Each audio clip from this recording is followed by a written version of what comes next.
Buenos días, queridos estudiantes. Espero que todos se encuentren bien de salud, igualmente sus respectivas familias. Estamos en la semana 14 y el día de hoy en Geografía vamos a tratar acerca de las actividades económicas en el Perú, sus características. Vamos a tratar las actividades productivas, en este caso es la industria, y también al final vamos a trabajar el comercio, el transporte y el turismo, que vienen a ser los servicios.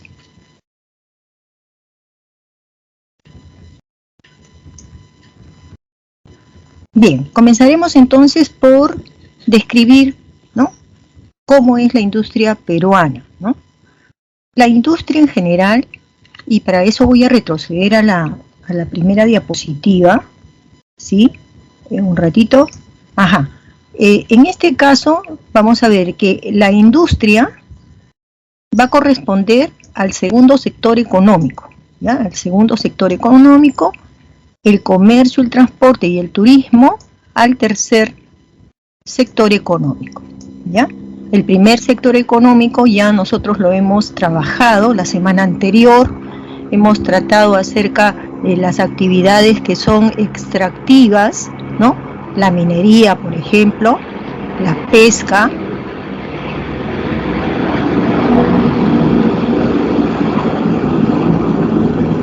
la tala, ¿no?, entre otros, ¿no?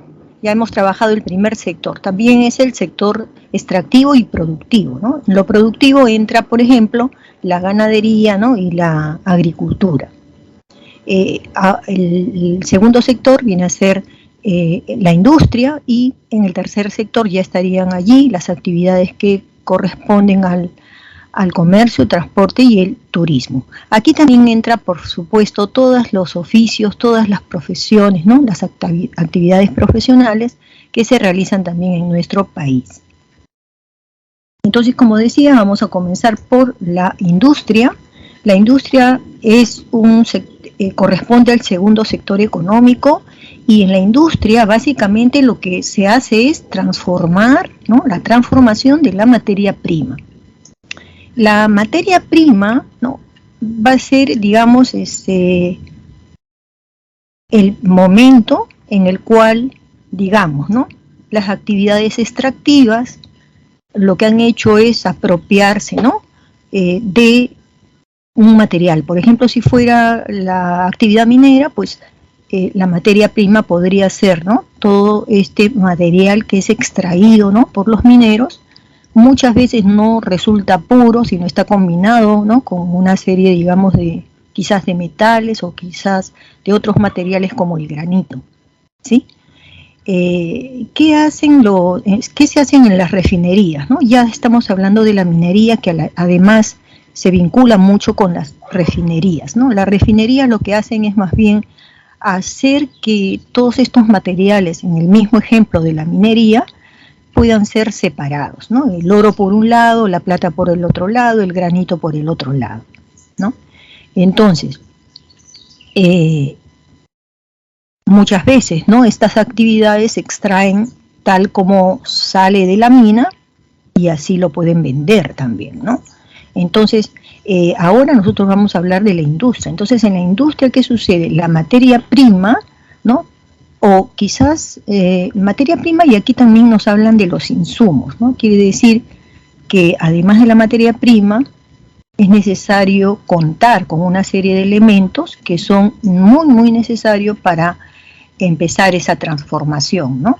Y el resultado, digamos, de este trabajo, ¿no?, industrial, ¿no?, va a ser los productos, ¿no?, los productos que se puedan extraer de la actividad industrial, ¿no? Entonces, empleando obviamente máquinas, ¿no es cierto?, gente especializada, ¿no? Entonces se le llama productos manufacturados, ¿no? Eso va a ser, digamos, el resultado, ¿correcto? Bien. Aquí tenemos, por ejemplo, algunos factores, ¿no?, que hacen que comprendamos de qué se trata la industria, ¿no? Entonces decimos, ¿no?, los factores productivos entran aquí. Por ejemplo, ¿qué se necesita? Un factor importante, por ejemplo, es si vamos a trabajar dentro de una industria que produce alimentos, obviamente el factor tierra es importante. ¿Por qué? Porque vamos a comprar, digamos, si queremos hacer papitas light, ¿no? Tenemos que comprar las papas de ciertas regiones, entonces hay tierras mejores que otras. Entonces depende, ¿no?, de en qué tipo de tierra se va a producir, ¿no?, ese alimento que nosotros vamos luego a transformar en la industria, ¿no?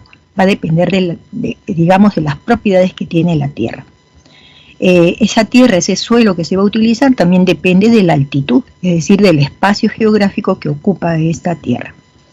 También otro factor importante viene a ser, digamos, qué tanto trabajo, ¿no?, toma hacer, digamos, esta transformación, ¿correcto? Entonces, en este trabajo, por ejemplo, ¿quién va a desarrollarlo, no? Uno puede decir, bueno, en la industria hay obreros, ¿no?, y obreras, ya, perfecto, que seguramente se encargan de algún tipo de operación, ¿no?, dentro de la industria, pero no olviden que también existen ya profesionales, no solamente profesionales dentro del campo de la ciencia, sino también técnicos, ¿no? La tecnología es muy importante, ¿sí? Eso también hay que considerar. El capital es muy importante también, ¿no? Porque sin capital no se puede de repente, ¿no?, esperar, ¿no?, ambiciosamente, digamos, un éxito, ¿no?, en la industria, ¿no? Va a depender mucho del capital que se va a dar, ¿no? Y también tenemos, por ejemplo, la capacidad, ¿no?, empresarial. En este caso ya no estamos hablando de los obreros, no estamos hablando de los científicos ni de las personas, ¿no?, que son técnicas, sino estamos hablando ya de quienes, ¿no?, toman las decisiones dentro de una industria, ¿no?, que generalmente estas industrias pues no son privadas, y cuentan con un directorio.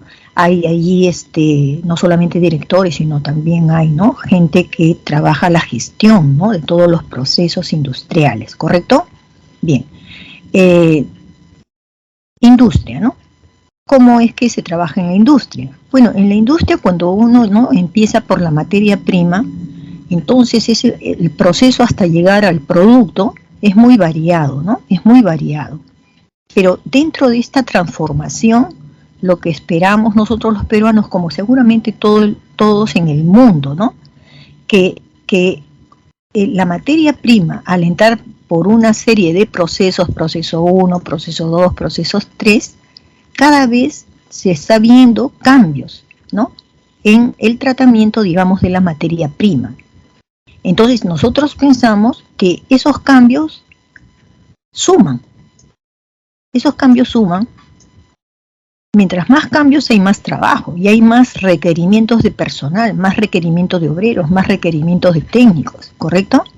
Todo eso que constituye, digamos, el esfuerzo de la energía, ¿no?, humana, se suma a esto también procesos que ya han sido estudiados y que resultan ser beneficiosos, ¿de acuerdo? Entonces, a todo eso, la suma de la calidad de personas que tenemos en el sentido de cuál es la calidad de su trabajo, eso es uno. Segundo, ¿no?, es que, digamos, mientras más se hagan esos procesos, el producto está saliendo mucho mejor, y no solamente mejor, en cantidad y en calidad, también va a ser superior.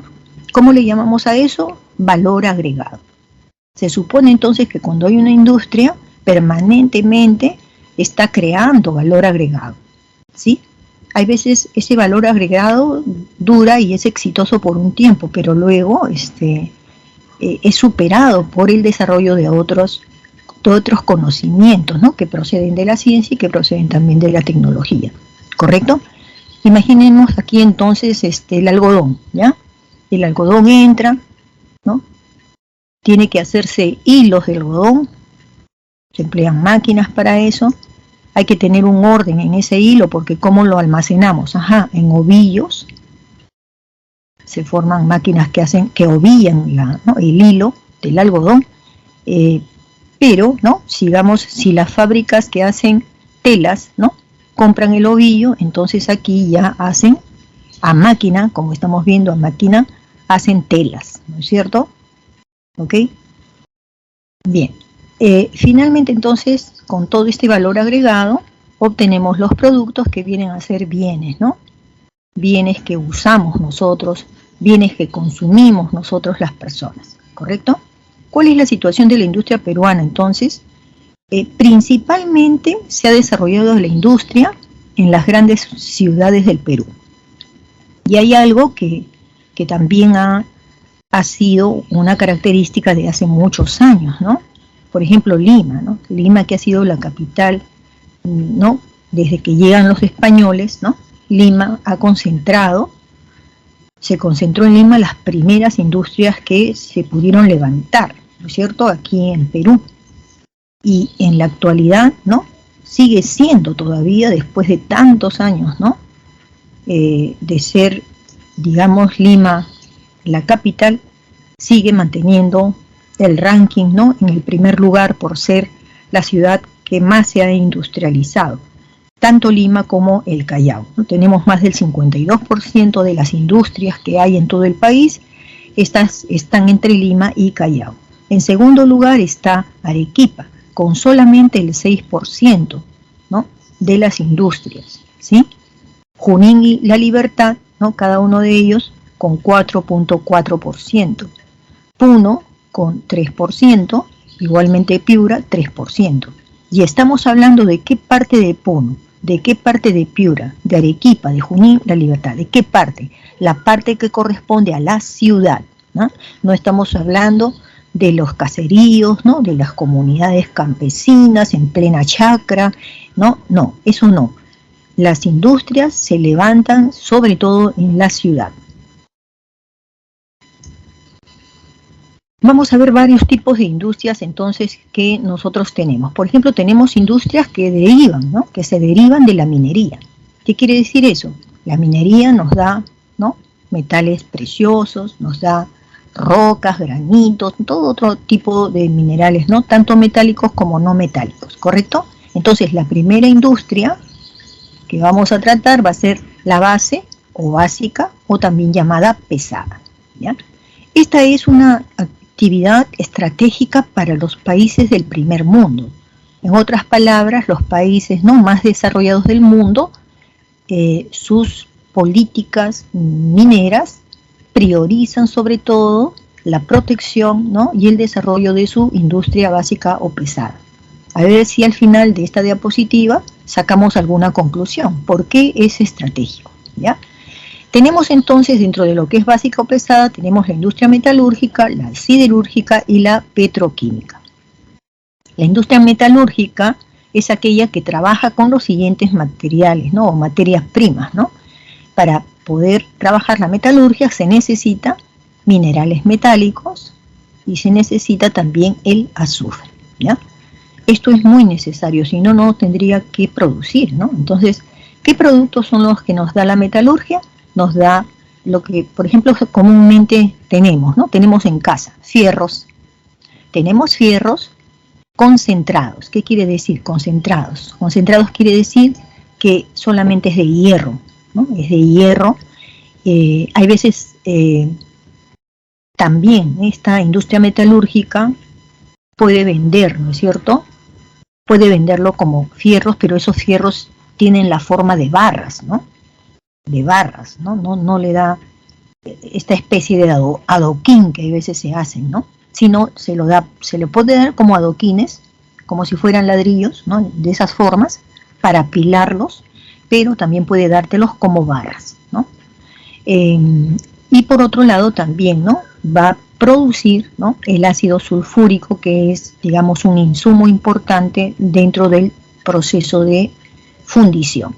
Fundir quiere decir derretir, ¿no?, digamos, los materiales, derretirlos, y muchas veces terminan siendo combinados con otros minerales, ¿no?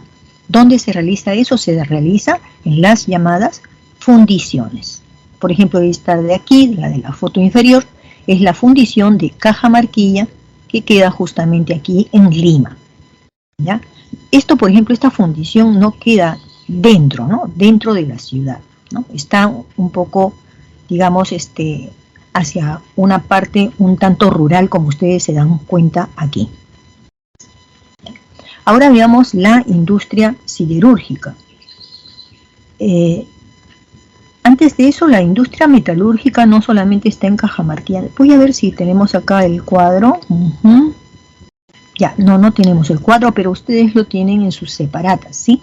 Entonces, hay otras fundiciones, por ejemplo, ¿no? Así como la de Cajamarquilla en Lima, también existe la fundición y refinería de La Oroya, así como también la refinería de hilo que queda en Moquegua.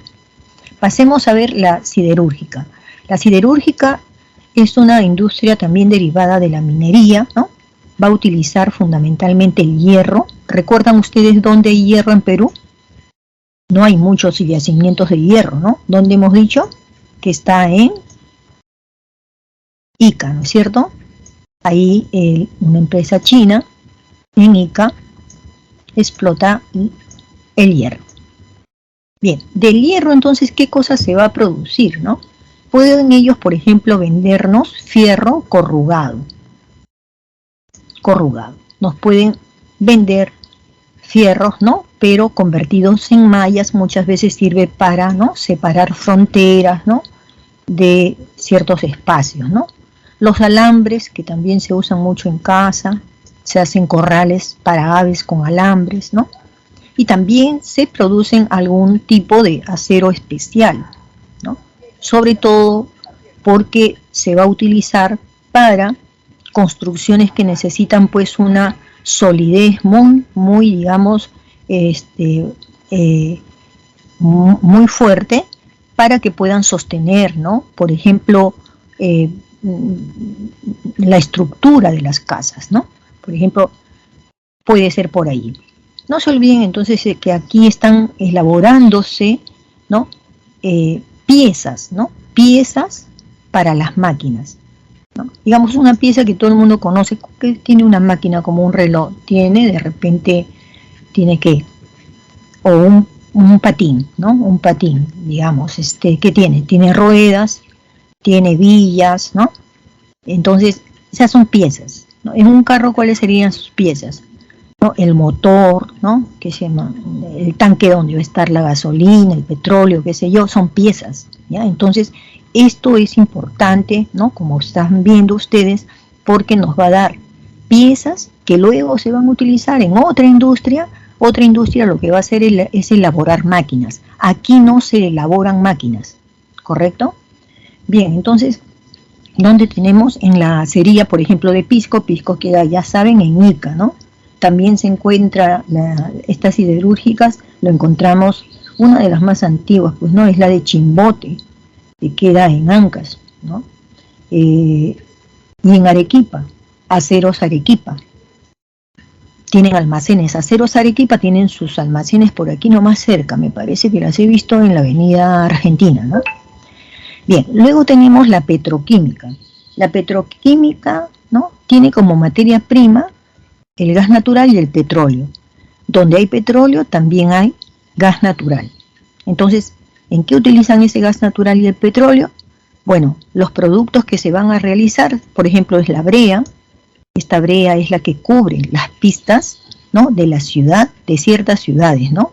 La brea, esa está de color negro, ¿ya? No se puede llevar, por ejemplo, brea a las carreteras que hay en la carretera marginal de la selva, no la podemos llevar porque es tanto el calor que hace en la región selva que esta brea se puede derretir, ¿no? También se produce benceno, gasolina, querosene, petróleos diésel para carros, ¿no? El ron, pero este ron no es de tomar, este es un ron de quemar, ¿no? Por ejemplo, recuerdo que hace muchos años, ¿no? Las lámparas tenían que echárseles ron para que pudieran alumbrar, ¿no? Bueno, también se utilizan los abonos y también como gas líquido, ¿no? La refinería más antigua, que es donde se está dando estos productos, la más antigua es la que queda en Piura, ¿no? Es la refinería de Talara. La refinería de Talara. Lima también tiene, ¿no es cierto?, su planta, ¿no?, petroquímica está, por ejemplo, aquí cerquita en Conchán, ¿no? Conchán, en Lima. Tenemos también la más moderna hasta el momento, la más amplia y grande, es la Pampilla, que queda en el Callao. Tenemos Melchorita, ¿no? Que queda en el norte, en la parte de Cañete, y luego Talara, que ya ustedes la están viendo aquí. Es la más antigua. Bien, entonces, en conclusión, ¿qué tenemos aquí como básica o pesada? ¿Por qué los países como Estados Unidos, Canadá, todos los países europeos, China, ¿no? ¿Por qué priorizan este tipo de industria, ¿no? La están priorizando porque, por esto, ¿no? Es decir, sin siderúrgica no puede haber piezas para maquinarias. No puede haber acero. Los aceros permiten que existan megaconstrucciones, unas megaconstrucciones, por eso vemos edificios tan altos en los Estados Unidos, en Europa también, ¿no es cierto? Hacen puentes que va desde una isla hasta la parte continental, ¿no? En fin, ¿no? Carreteras pues inmensas, unas que son, ¿no? Como hemos visto por la televisión, que son así, dan curvas una encima de la otra, es decir, un complejo, ¿no? Importante de productos que han provenido justamente de la industria base o pesada, ¿correcto? Bien, entonces, ¿quién controla esto? Controla también el mundo. Así que no me extraña entonces que sean esos países del primer mundo los que prioricen eso en su economía. Industrias derivadas de la minería. Seguimos ahora con bienes de equipo. Aquí sí es donde se van a producir, digamos, las máquinas. Aquí, en bienes de equipo, ¿ya? Entonces tenemos, por ejemplo, la metal mecánica. En el caso de la metal mecánica, ¿no? El insumo material va a ser el hierro, ¿no? Pero especialmente el hierro convertido en acero, porque es más fuerte todavía, ¿no? Entonces, ¿qué cosa se hace? Por ejemplo, encima, que son los servicios de la Marina, se producen puentes. Se pueden hacer puentes, ¿no? ¿Cuántos puentes conocemos que cruzan, por ejemplo, el río Rímac? Que no es un río, ¿no? tan caudaloso, ¿no? Estos puentes, por ejemplo, el puente Dueñas, el puente de Universitaria, me parece que también, y hay otros puentes que se han creado en estos últimos años, son puentes ligeros nada más, ¿no? Bueno, se utiliza también para la construcción de naves, ¿no? Naves, digamos, que son las embarcaciones, tanto grandes como pequeñas. También se emplea, digamos, en las vías del ferrocarril, ¿no? Ustedes seguramente han visto pasar alguna vez, ¿no? El tren tiene que correr sobre unas rieles y esas rieles son hechas también de este material tan fuerte como es el acero, ¿ya? Modaza. Tenemos Modaza. En caso de Modaza, ¿qué cosa hace, no? Materiales de transporte y de carrocería. Todos nosotros somos testigos de cómo, ¿no? Los dueños de las combis, ¿no? Quitaron los asientos que eran originarios de este tipo, digamos, de vehículos, ¿no? Y aquí en Perú se comenzaron a hacer asientos, ¿no? Para estas combis, unos asientos pequeñitos porque convenía, ¿no? Parece al dueño tener más asientos, ¿no? Pequeños que asientos grandes, ¿no? Bueno, un simple aprovechamiento, ¿no? Pero en desmedro de la calidad del servicio, del transporte también, hay que decirlo, ¿no? Bien, ¿qué tenemos? Con esto también se pueden crear, ¿no? Grupos electrógenos. Esto tuvo su éxito, ¿no? Y bueno, no quiere decir porque le salió bien a quienes, ¿no? Tenían este tipo, digamos, de empresas. ¿Por qué? Porque se va a asociar a tiempos del terrorismo, ¿no? Una de las acciones terroristas, digamos, uno de los puntos, ¿no? A atacar por los terroristas eran estas antenas, ¿no? De alta tensión. Entonces quedábamos sin luz en la ciudad y las tiendas, como también algunas familias, pudieron comprar grupos electrógenos para tener luz, ¿no es cierto? Energía. Luego tenemos MEPSA, ¿no? Donde se trabajan máquinas y aparatos de molinos de anillo. ¿Por qué lo hemos resaltado? ¿Qué cosa es un molino de anillo, no?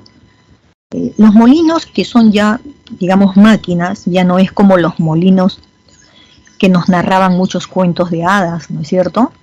Que se movían en base a la fuerza del río, en base a la fuerza del aire, ¿no? No hablamos ya de eso. Estas máquinas son eso, ¿no? Un conjunto de fierros, ¿no? Unas tecnologías, ¿no? Que ayudan a triturar, porque los molinos lo que hacen es triturar. Cualquier grano lo puede volver polvos, ¿no? Polvo, como harina. Llamémosle harina porque es así como mejor nos entendemos. Entonces hoy día ustedes van al mercado, van a la señora que les vende a ustedes, ¿no? No sé, fideos, ¿no? Estas cosas. Y ustedes encontrarán que tienen como 30 sacos de harina, pero todas no son harina de trigo. Ahora hay harina de garbanzos, hay harina de habas, de arvejas, de frijoles, de todo hay harina el día de hoy, ¿no? Bueno, y eso está bien porque nuestra comida también es muy variada comparada con otros países, y es porque tenemos eso, tantos granos que cultivamos y son pues muy ricos, ¿no? Pasemos ahora a los materiales de la construcción. Es decir, la industria, ¿no?, de bienes y equipos no solamente nos da equipos, sino nos da también productos. ¿Y esos productos para qué van a servir? Para la industria que construye, ¿no? Por ejemplo, ¿qué materia prima utilizan? Pueden utilizar allí, ¿no?, del suelo. Todo esto también es proporcionado por los mineros, ¿no es cierto? La caliza, la piedra caliza, el yeso, el mármol, la arcilla, el granito, la pozolana, ¿no? Y así hay muchos tipos de pisos hoy en día, ¿no? Entonces esa es la materia prima, ¿no? Con esta materia prima, por ejemplo, el granito, ¿no? Ustedes saben que la arena, esas arenas que tenemos en las playas, ¿no?, predomina ahí, ¿no?, el granito, hecho polvo, ¿no? Hecho granitos pequeñitos. Bueno, de este granito se puede seguir pulverizando y con este polvo y productos químicos que se le van a agregar, vamos a tener el cemento. El cemento que es básico para la construcción de casas, ¿no?, de estas casas nobles, como se les dice, ¿no? Entonces, ¿dónde tenemos producción de cemento? Por ejemplo, Atocongo. Los cerros de Atocongo son cerros prácticamente de arena, ¿no? Tenemos también un sector de Chilca, hay producción de arena, por lo tanto hay cemento. También ahí está Cementos Andinos en Junín, tenemos en Pacasmayo La Libertad, tenemos en Yura, Arequipa. Conozco esta de Yura, ¿ya? Está prácticamente en un desierto, y cuando se levantan este tipo, digamos, de lugares donde se está haciendo justamente, es la industria, ¿no? Ahí es la industria, digamos, donde se hace el cemento, vemos este tipo de construcción, ¿no? Diferente a lo que puede ser una mina. Como ustedes están viendo, tiene contenedores, es toda una estructura de acero, miren así. Paredes, hay muy pocas paredes, ¿no? Muy pocas paredes, porque será pues para las oficinas, ¿no? Para las oficinas, o quizás también para, no sé, para los obreros, ¿no? Para el comedor quizás, ¿no? Pero lo que se ve es esto más bien, pulverizadores de arena. Y tienen que hacerlo en sitios apartados, ¿no?, de la ciudad, porque si no la arena, polvo, correría y también contaminaría el aire, ¿no es cierto? Ok, entonces esto es con los cementos. También en el caso de la arcilla, ¿no?, la caliza, la arcilla, se pueden construir también, se puede elaborar ladrillos, ¿no? Estas son marcas de ladrillos. Ya saben, el ladrillo tiene esa propiedad de que una vez que se hace polvo, se puede, ¿no?, digamos, hacer bloques de este tipo de material y luego se meten al horno, ¿no? Se van al horno y de esa manera ya se van a vender, ¿no?, como ladrillos. Aquí en materiales de la construcción tenemos que considerar que también aquí, ¿no?, se hacen, cuando decimos mármol, podría ser mesas para, ¿no?, los estantes de la cocina, ¿no? mármol se puede utilizar, ¿no? Se utiliza en las paredes también de los grandes centros, ¿no? Centros, digamos, de, no sé, centros como pueden ser hoteles, como pueden ser hoteles, ¿no? De 5 estrellas, ¿no? Bueno, entonces, aquellos materiales que se utilizan en un baño también entra como industria derivada de justamente los materiales de la construcción, por ejemplo, la mayólica, los asientos de baño, ¿no es cierto? ¿Qué puede ser? También es todos aquellos materiales, ¿no? Como manijas, el caño, ¿no? Todo eso, todo lo que entra en baño también es industria de la construcción, materiales de construcción. Vendemos esos materiales de construcción a Ecuador, por ejemplo, y a Bolivia. Vendemos eso. Industria eléctrica, ¿no? Bueno, la electricidad es fundamental, ¿no? Para tener la luz, para mover motores, ¿no? Máquinas, etcétera, ¿correcto? En cuanto a cómo se usa, ¿no? Esta energía eléctrica en Perú, ¿no? Vamos a ver lo siguiente. Más de la mitad de electricidad va a ser utilizada por el sector industrial. Es decir, toda forma como nosotros obtengamos energía eléctrica, pues quien más lo va a aprovechar, más del 50%, ¿no? Es la industria. Y la industria es la que se come, ¿no? Se traga mayor cantidad de electricidad que lo que nosotros estamos utilizando en nuestras casas, ¿correcto? Porque en las casas solamente una cuarta parte es lo que usamos nosotros en la casa, ¿correcto? El resto de lo que sobra lo va a usar el sector comercial y se usa también para el alumbrado público. Sector comercial son las tiendas, el comercio, ¿no? Que utiliza esa energía. Se quedan hasta altas horas de la noche también, ¿no? Y el alumbrado público, que se queda toda la noche hasta el amanecer, ¿no? Encendido, siendo utilizado, ¿no? Y siendo aprovechado ahí también la electricidad. Esto también merece, ¿no? Una reflexión. Merece una reflexión, ¿ya? Bien, porque hay mucha gente en el interior del país que solamente, digamos, lo que algunos sectores, digamos, tienen esta electricidad. La electricidad es un servicio, ¿no? Que el Estado también promueve, así como promueve que existe el agua y que no le falte a ninguna persona, la electricidad también. Pero no ha cubierto, ¿no? Hay muchos lugares en Perú donde no les llega, digamos, esa electricidad. Vamos a ver de dónde sale esta electricidad. Tenemos varias formas de dónde sale, de dónde lo extraemos. Y en eso también somos muy variados. Hay países que no tienen esta oportunidad que tenemos nosotros. Y eso nos lo dio las características de nuestro país, ¿ya? Centrales hidroeléctricas. Este hidro tiene que ver con agua. ¿Qué quiere decir? Quiere decir que vamos a aprovechar una energía que el mismo agua, las mismas aguas nos la dan, sobre todo cuando se trata de ríos. Los ríos, como saben ustedes, se mueven solos, ¿no? ¿Por qué se mueven? Porque están cayendo desde las partes altas a las partes bajas. Entonces esa pendiente hace que el agua simplemente transcurra. En algunos momentos transcurre con mucha fuerza. ¿Qué lugares son esos? Son los cañones, ¿ya? Entonces, en esos cañones, como el agua tiene más fuerza para atravesar esa quebrada tan estrecha, es allí donde el hombre se ha convencido que es ahí donde es mejor levantar una central hidroeléctrica. ¿Cuántas centrales hidroeléctricas tenemos? Tenemos 83 centrales hidroeléctricas que producen, miren ustedes, el 50% de la energía viene de central hidroeléctrica. Reflexión.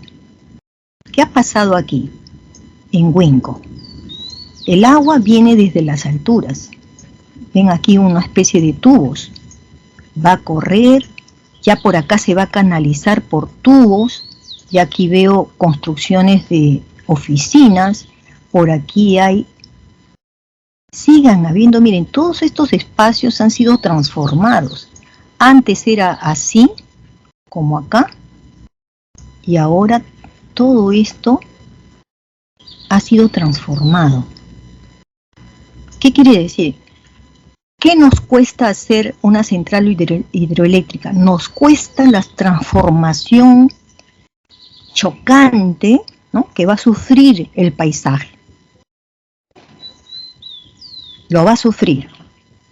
Esos árboles, esos pocos vegetales que hay, desaparecen. ¿Ya? Y así se hacen las centrales hidroeléctricas, ha sido así.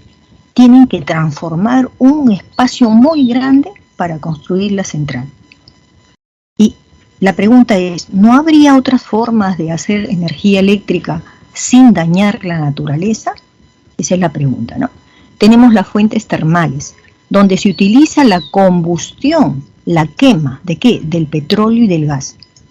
¿No? Así como para manejar un auto necesitas tú quemar petróleo, quemar gas, ¿no es cierto? Para crear centrales térmicas se necesita quemar petróleo. 47 centrales tenemos térmicas y esas generan el 48% de la electricidad, el 50% la hidro y el 48% el petróleo y el gas. O sea que entre estos dos ya tenemos ¿cuánto? Tenemos 98%. ¿De dónde viene la electricidad? Observen lo que hay acá. ¿Ven? Miren acá. Por algún lado se está quemando petróleo. Por algún lado, ¿no? Y estos son los contenedores, ¿no? Seguro del petróleo, y luego en algún lado se está captando la energía eléctrica, ¿no? Esto, por ejemplo, es en Calpa. Bien. Y tenemos también centrales renovables. ¿Cómo actúan las centrales renovables? Allí se aprovecha la fuerza del viento. Allí se aprovecha los rayos solares. Allí se aprovecha la basura dejada por materiales orgánicos, también produce electricidad. Y esto representa solamente el 2% del total de toda la energía. ¿Sí? Por ejemplo, en Rubí, ¿qué tenemos acá? Una especie de planchas, son muy grandes, no solamente es en este lado, porque puede haber en un desierto, pueden haber muchas planchas como estas. Durante el día, estos metales están capturando la energía solar. ¿Sí? Capturan la energía solar. Pero todo este calor de aquí, de estas planchas metálicas, está siendo derivada, ¿no?, a un concentrador de electricidad. Y ese concentrador de electricidad está dando luz, ¿no?, energías, digamos, a una ciudad. ¿Qué nos conviene? ¿Acaso no tenemos desiertos? Claro que tenemos muchos desiertos. ¿Qué cosa hay en el desierto? Vientos fuertes. También, aquí no tenemos, por ejemplo, una maquinaria que yo he visto en Arequipa. Es como, a ver, es un parante así bien largo, y esto es como un remolino. Y todo eso es metálico, son grandes, muy grandes. Yo calculo que deben tener una altura más o menos de unos 15 a 20 metros. Y recién vienen estas aspas. Cuando viene el viento, mueve esto, lo mueve. Y ese movimiento está generando energía, ¿no?, que se está capturando. Y nosotros tenemos vientos fuertes en Ica, por ejemplo, ¿no? Tenemos allí, ¿ya? Arequipa es la ciudad que recibe mayor radiación solar de todos los departamentos. Eso es en Arequipa, ¿ya? Entonces, ¿cómo no? En Arequipa ya, en plena ciudad, aun cuando sean edificios, ellos utilizan estas planchas. Los techos tienen estas planchas. Entonces el consumo de energía eléctrica que ellos reciben es mínimo. ¿Por qué? Porque esto es poco costoso. Entonces, en conclusión, vamos a promover más, ¿no?, energía que venga de recursos renovables. La industria eléctrica está así dividida, como ustedes ven. Acá estamos hablando de las principales centrales, ¿no? En este caso son hidroeléctricas porque miren ustedes, río, ¿no? ¿Sí? Los ríos, la fuerza de estos ríos los hace así, ¿ya? Bien, entonces en el norte la más importante de todas ellas, por ser la más antigua, es la de Huallanca, conocido también como el Cañón del Pato. La central hidroeléctrica del Cañón del Pato y o Huallanca, ¿no?, utiliza las aguas del río Santa. Gallito Ciego utiliza las aguas del río Jequetepeque en Cajamarca. También tenemos central térmica en el norte, térmica, esta es térmica, en Jaén. En Talara tenemos central eólica, en Talara, eso queda en Piura. Más eólica, ¿dónde sería? En el sur, ¿no? ¿Qué otro departamento tiene desiertos? Ica. Se dan cuenta, ¿no? Luego tenemos central en el centro, central hidroeléctricas. Acuérdense que en el centro está Lima. Lima es la capital, es la ciudad que más población tiene, entonces se necesita mucha energía. Entonces la central hidroeléctrica recibió primeramente, o sea, en sus inicios, recibió energía eléctrica ¿de dónde? De la primera central, Lima, Pero, como eso era insuficiente, Lima seguía creciendo, se levantaron las centrales de Huinco, Huampaní, Matucana, Moyopampa, Cayahuanca. ¿Se dan cuenta? Fue necesario de más centrales hidroeléctricas para Lima, ¿sí? Entonces se necesitó que desde Huancavelica llegara la energía hacia Lima. Se utilizó para eso las aguas del río Mantaro y se levantó la central hidroeléctrica más grande de todo el Perú, Santiago Antúnez de Mayolo, y esta otra que está cerca que se llama Restitución. También alimenta ¿a quién? A Lima. Miren ustedes, Lima en realidad uno dirá, ¿no?, es la principal ciudad de todo el país, pero yo diría de otra manera, también pensaría yo de otra manera. Lima es la ciudad que más vulnerabilidad tiene. ¿Por qué? Si cierran el caño de la electricidad, ¿no es cierto?, desde Huancavelica, desde las alturas de Lima, que es Huinco, Moyopampa, ¿no?, entonces Lima no tendría energía eléctrica. ¿Se dan cuenta? ¿No? Bueno, centrales térmicas también se tienen en la parte central, están en Chilca, no sé si conocen las playas de Chilca, por esos lados hay mucha pampa, ¿no? Ahí está Calpa, la imagen que veíamos en la anterior diapositiva. Centrales hidroeléctricas en la parte sur, ¿no? Cómo se aprovecha el viento en Guaira 1, esto es en Ica. Tenemos Charcani, que es una central que queda en la mitad de una de las laderas del volcán El Misti, Charcani, utilizándose el río Chili, ¿no?, río que pasa por la ciudad de Arequipa. En el Cusco tenemos Machu Picchu, se utilizan las aguas del río Urubamba. Rubí, que también lo teníamos nosotros en las imágenes, entonces Rubí está en Moquegua. Hilo en Moquegua. Pasemos ahora a la industria ligera o de consumo, ¿no? Esta industria ligera o de consumo se le va a decir ligera porque rápidamente se consume. Cuando hace mucho calor, por ejemplo, ¿no?, un heladito, bien heladito, ¿sí?, con cremita, ¿no? Qué delicioso. ¿Cuánto demoramos en comernos un heladito? ¿Cuánto durará? 5 minutos, ¿no? Rápido se consume, rápido. Vale para las prendas también, ¿no?, de vestir que tenemos, se desgasta y entonces se consumen, ¿no? Por eso se le llama ligera, ¿no? Están dirigidos al consumidor final.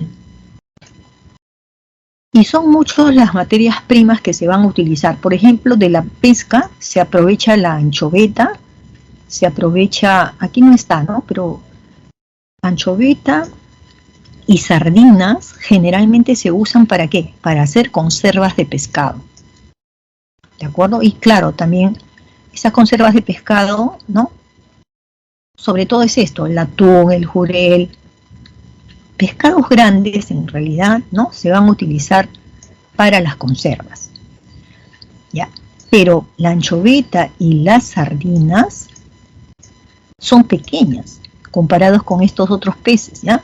¿Se utilizan para qué? Se utilizan para hacer de ellos harina o aceite de pescado. Harina o aceite de pescado.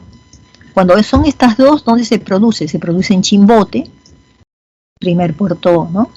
Pesquero. Está Chicama, Chancay, en el Callao y en Pisco. Cuando ya es conservas, en latas ya vienen, ¿no? Y conservantes, se produce en Chimbote, en Paita, Coixco y Callao. Uno de los recursos que nosotros vendemos en grandes cantidades entonces al exterior, a otros países, es la harina y aceite de pescado. Nos compran en grandes cantidades, ¿correcto? No se olviden que en otros países la harina y aceite de pescado se utiliza tanto para el consumo humano como también para el consumo de los animales como alimentos. Por ejemplo, le dan alimentos procesados y dentro de esos alimentos procesados emplean mucha de la harina de pescado. Y a mí me encantaría, ¿no? Porque esos animales estarían comiendo pues cosas nutritivas. Oleaginoso viene de aceites. ¿Dónde encontramos aceites? En las pepitas del algodón, de las aceitunas, del fruto de la palma. Hoy día hay muchas semillas que producen aceite, ¿no? Acuérdense de todos esos aceites que ahora se venden en las tiendas, ¿no? Aceite de palma, aceite de girasol, aceite de oliva, ¿no? Todo eso, ¿ya?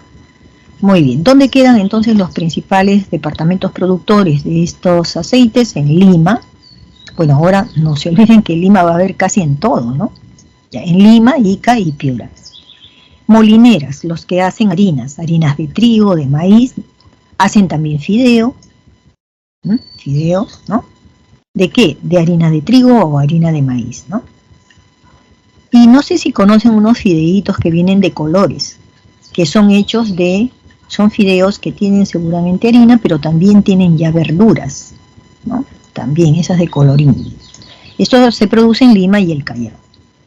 Industria derivada de la producción de azúcar, es decir, la caña de azúcar es la materia prima y la caña de azúcar es un alimento, es una planta muy noble porque todas sus partes se consumen, ¿no?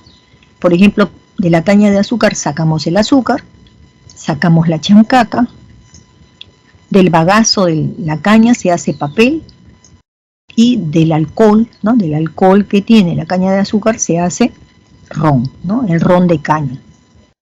Lo tenemos nosotros en los departamentos de La Libertad, de Lambayeque y también de Lima. Lima también ha sido productor de caña de azúcar, todavía lo es. Saliendo a Lima Norte vamos a encontrar cañaverales. Luego tenemos la industria textil. Esta industria textil es la que produce pues telas, ¿no?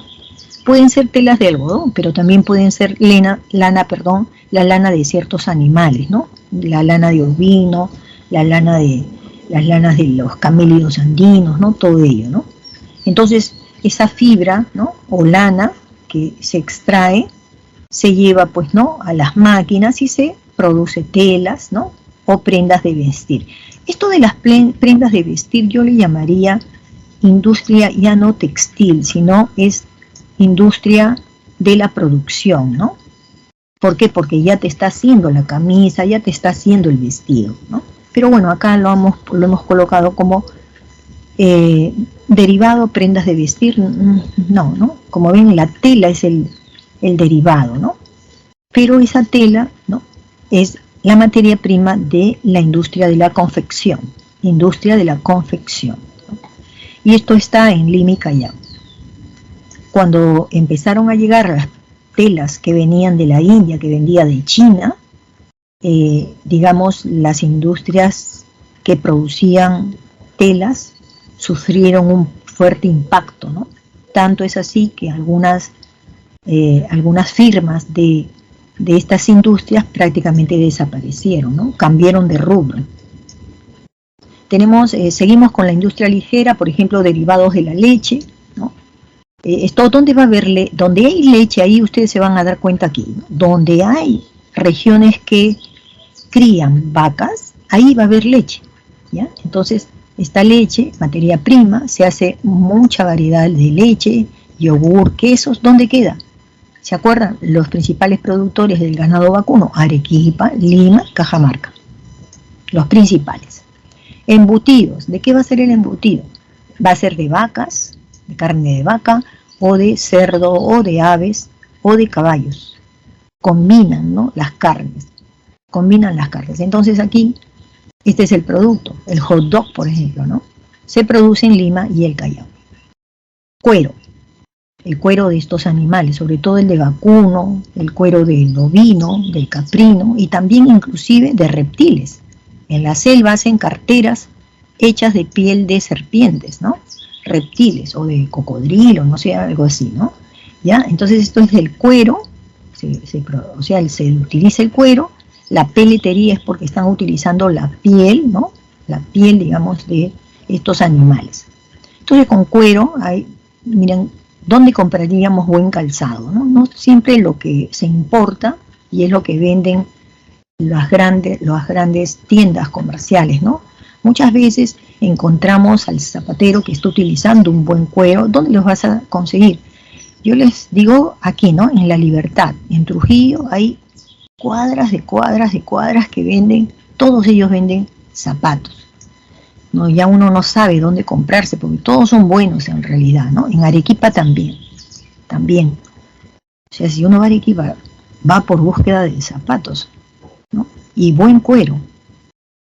Bueno, tenemos luego en el Cusco, en Cajamarca y en Puno también, ¿no? Ahí con seguridad, porque hay cuero ahí, ¿no? Hay mucho ganado vacuno, ¿sí? Y no solamente son zapatos, miren, aquí hay carteras, casacas, correas y billeteras, etcétera, ¿no? Bebidas, ¿no? Bueno, si son bebidas, ¿no? De la uva, de la cebada, esa es la materia prima. Si es de uva, por ejemplo, ¿no? Compraríamos un buen vino en ese lugar, ¿no? ¿En dónde compraríamos el vino? En Lima, porque en Cañete tenemos buena cantidad de uvas, Arequipa y también Ica. Esto de aquí, miren ustedes, aprovecho para decir algo, ¿eh? Porque ya hasta aquí seguramente tanto cómo me voy a estudiar, cómo me voy a memorizar todo esto. No es la idea memorizar. Yo los he llevado por un camino para que ustedes vean cómo yo puedo lograr, ¿no? Si yo sé dónde se crían vacunos, sé dónde voy a comer carne de vacuno, dónde voy a comprarme mis zapatos, donde hay vacunos, claro que sí. Y uvas. Si voy a Madre de Dios y alguien me invita un vino, yo lo voy a dudar, porque Madre de Dios no conozco que tenga vinos. Debe tener por ahí alguna otra bebida, pero de vino, ya esto es sospechoso, ¿de acuerdo? Se dan cuenta, ¿no? Y el vino no es barato, porque también en Lima nos venden vino, pero vino nos venden baratísimo. No. Esto está pasando algo allí, ¿no? Porque se necesita que las uvas crezcan, se necesita que tengan una buena cosecha, ¿me entienden? ¿No? Entonces, yo dudo, aún cuando estoy en Lima, ¿no? Al sur de Lima sí, si yo me voy a Cañete, voy a tener más seguridad de que el vino que va a ser allí va a ser vino de uva. Pero si me lo están vendiendo en otro lugar, ya yo dudo. Para eso se trata, no se trata de memorizar, no, sino de relacionar, ¿ya? Bien, tenemos madera. ¿Dónde tenemos madera? Árboles madereros están en la selva. Solo en la selva, en Iquitos, en Loreto y Pucallpa, en Cayali, tienen aserraderos. En el aserradero se han llevado los árboles, ¿no? Sin ramas al aserradero. ¿Por qué se le dice aserradero? Porque allí hay sierras, máquinas. Y entonces hacen tablas, o hacen polvo de madera, que también se utiliza hoy en día, que con productos químicos vamos a tener otro tipo de material, ¿sí? Eso lo tenemos. ¿Todos los países del mundo tienen selva? No.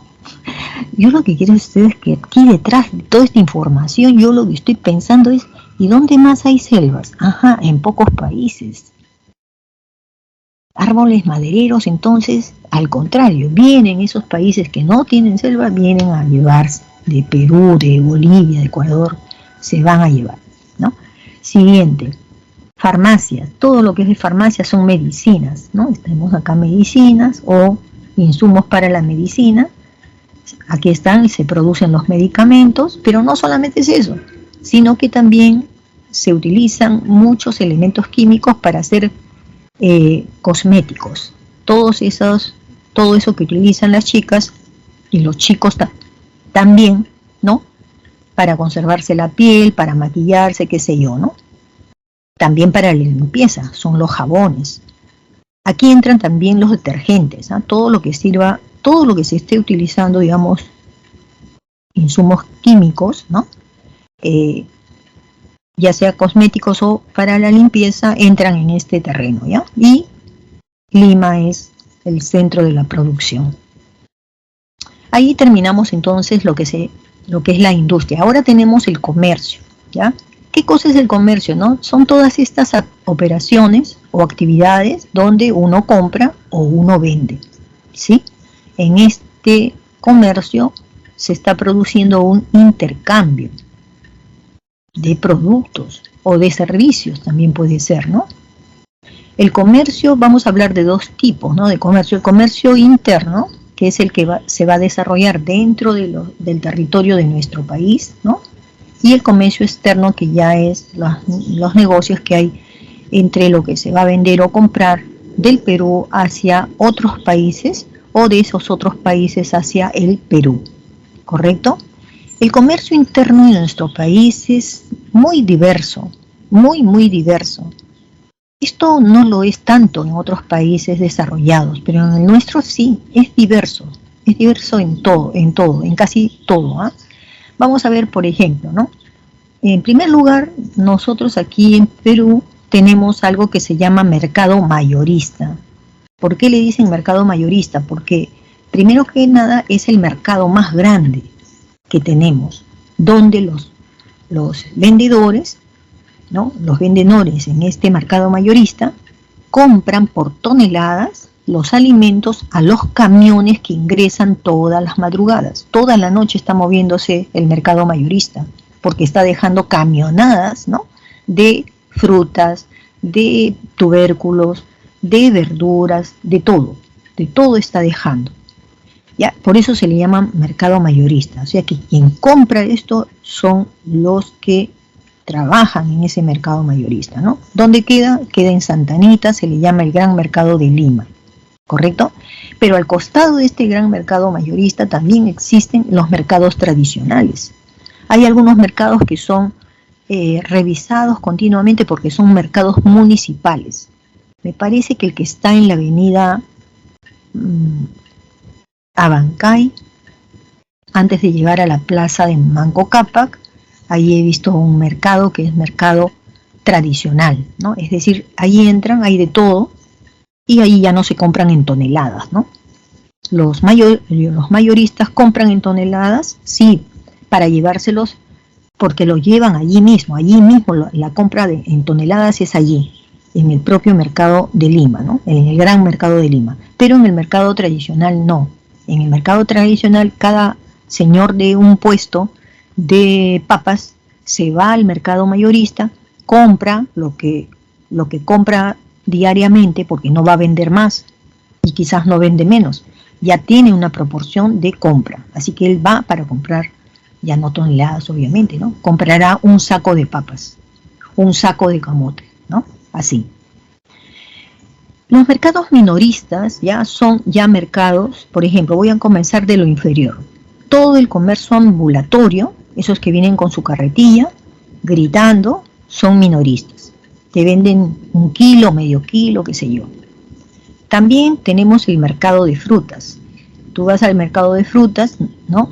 ya ahí el señor que vende fruta se ha ido al mayorista y ha comprado, ¿no? 2, 3 sacos de, ¿no? Cajas de naranjas, de paltas, qué sé yo, ¿no? En mercado minorista yo compro por kilos, o sea, el consumidor compra por kilos. Los supermercados, de la misma manera, supermercados podríamos decir Metro, podría decir Plaza Vea, ¿ya? Entonces el que vaya no compra tampoco, ¿no? Compra por kilos. Los centros comerciales y los grandes almacenes, no voy a comprar por docenas, ¿no? Bueno, quizás el que, bueno, tampoco, es un ejemplo en realidad muy común, pero digamos, yo voy a Sodimac y en Sodimac no me compro, pues no, 50 martillos. O sea, la mayoría de las personas compramos un martillo, porque el martillo me va a durar, pues no sé, toda la vida, quizás. Se compra para el hogar, fierros, ladrillos, pisos laminados, ¿no? Por unidades, ¿ya? Entonces, está claro que tenemos esos dos tipos. Hay también el tradicional, acá no está el tradicional. El tradicional son las ferias que se dan en las provincias. Los días sábados ya muchos campesinos, ¿no? Artesanos están bajando de las partes altas al pueblo más cercano, y los sábados o domingos ellos estiran ahí sus manteles y ahí colocan lo que ellos han producido. Y ahí se compran, y ahí lo venden, ¿no? Eso, por ejemplo, es único. Seguro que se hace en la región andina de Bolivia o de Ecuador. Es muy probable porque tenemos las mismas costumbres, ¿no? Además somos hermanos, ¿no? En eso, ¿ya? ¿Qué tenemos acá? El comercio exterior, el comercio externo, ¿no? Hemos dicho que puede ser, en este caso, la importación cuando las compras que realiza el Perú, ¿no? Es de un país extranjero, ¿no? Compras que realiza el Perú de un país extranjero. Es decir, le compramos a Estados Unidos, le compramos a China, ¿no? Le compramos, ¿no? Y exportación cuando el Perú vende, ¿no? Al exterior, ¿no? Son productos que nuestro país vende al extranjero. Empecemos por la importación, ¿no? Compras que realiza el Perú en un país extranjero. A ver, por ejemplo, aquí qué cosa está llegando.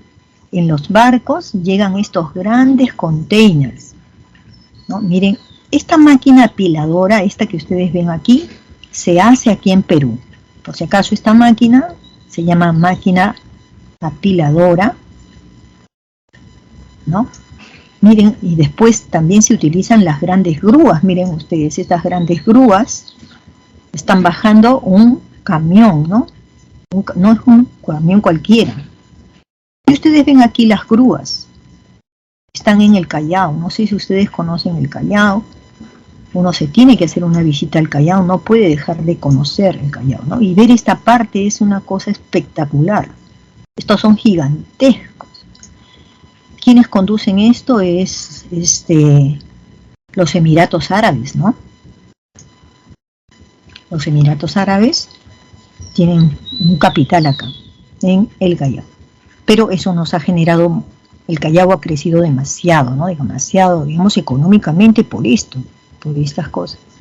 Bien, entonces, nosotros, ¿qué hay dentro de estas cajas? Diríamos nosotros. Hay productos chinos, hay productos que vienen también de Europa, ¿no?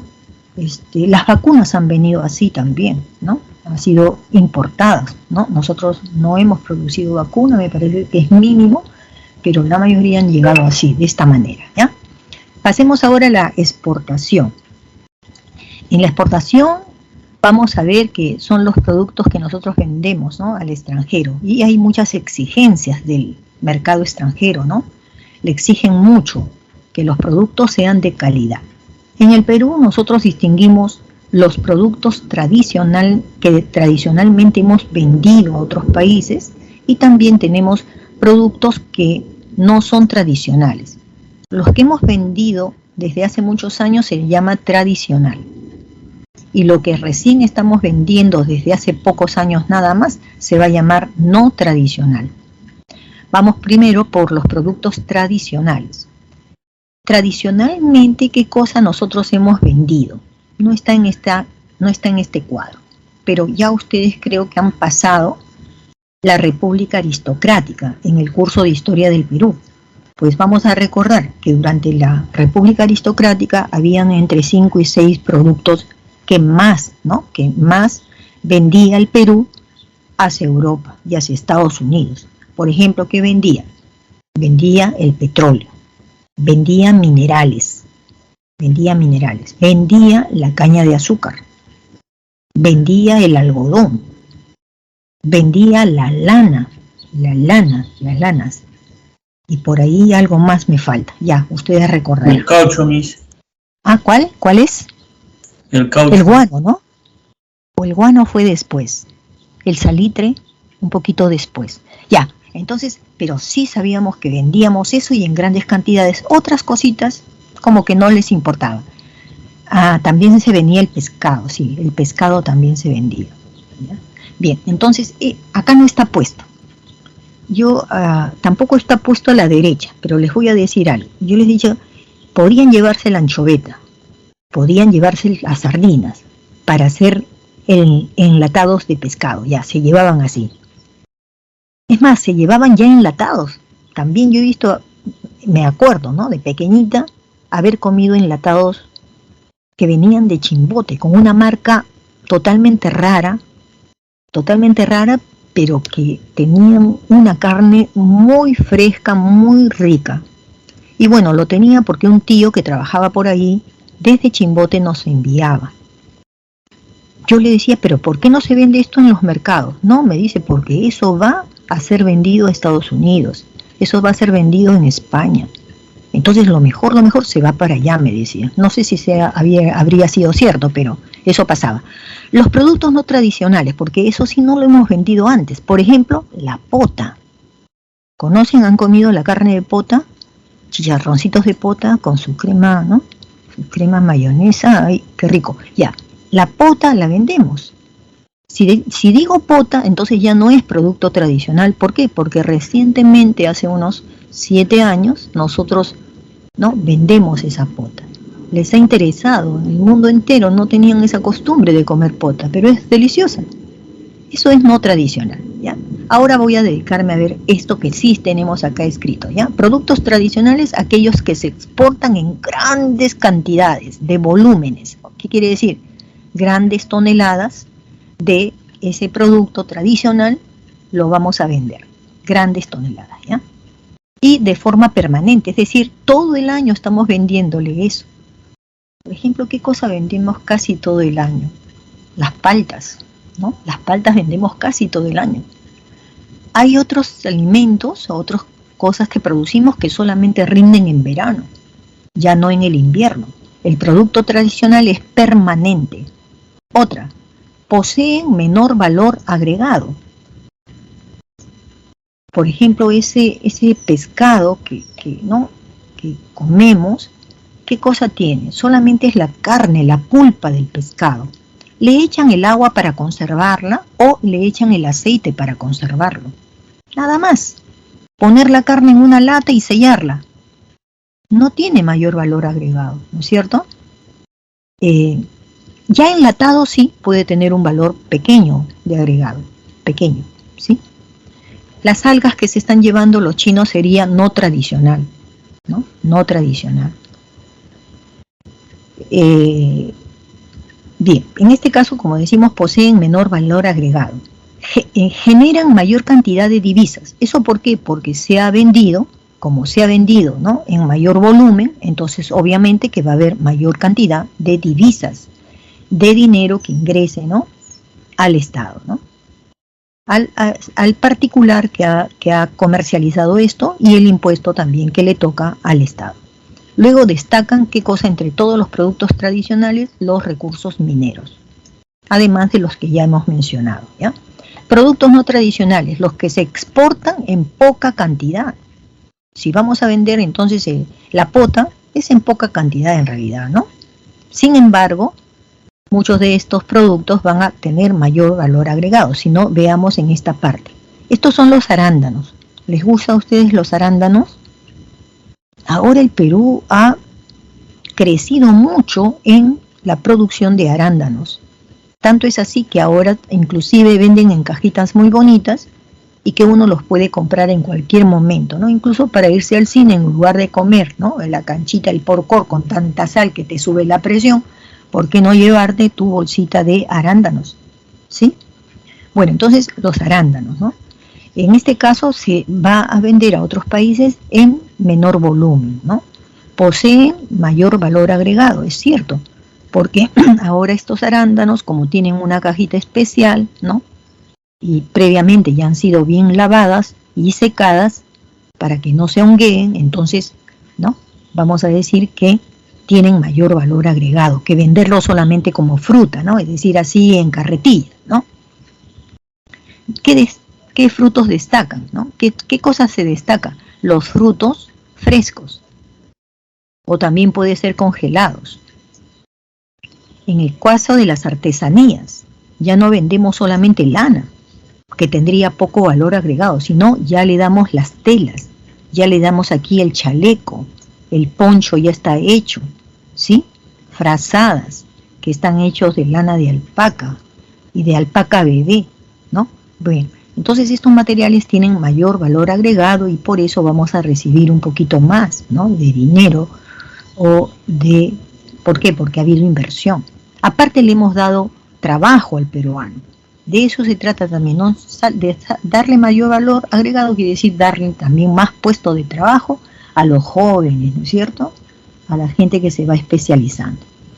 El transporte en el Perú. El transporte también, a pesar de que el país, el Perú, tiene una diversidad, pues no de regiones, tenemos una cordillera de los Andes que atraviesa, ¿no? Longitudinalmente, ocupando un gran espacio, teniendo una selva tan boscosa, tan difícil, ¿no? De conquistar. A pesar de todo esto, el Perú tiene transportes en todas estas regiones, ¿no? Tenemos transporte terrestre, ya sea porque se emplean las carreteras o las redes del ferrocarril, tenemos el transporte aéreo, existen aeropuertos en las principales, ¿no?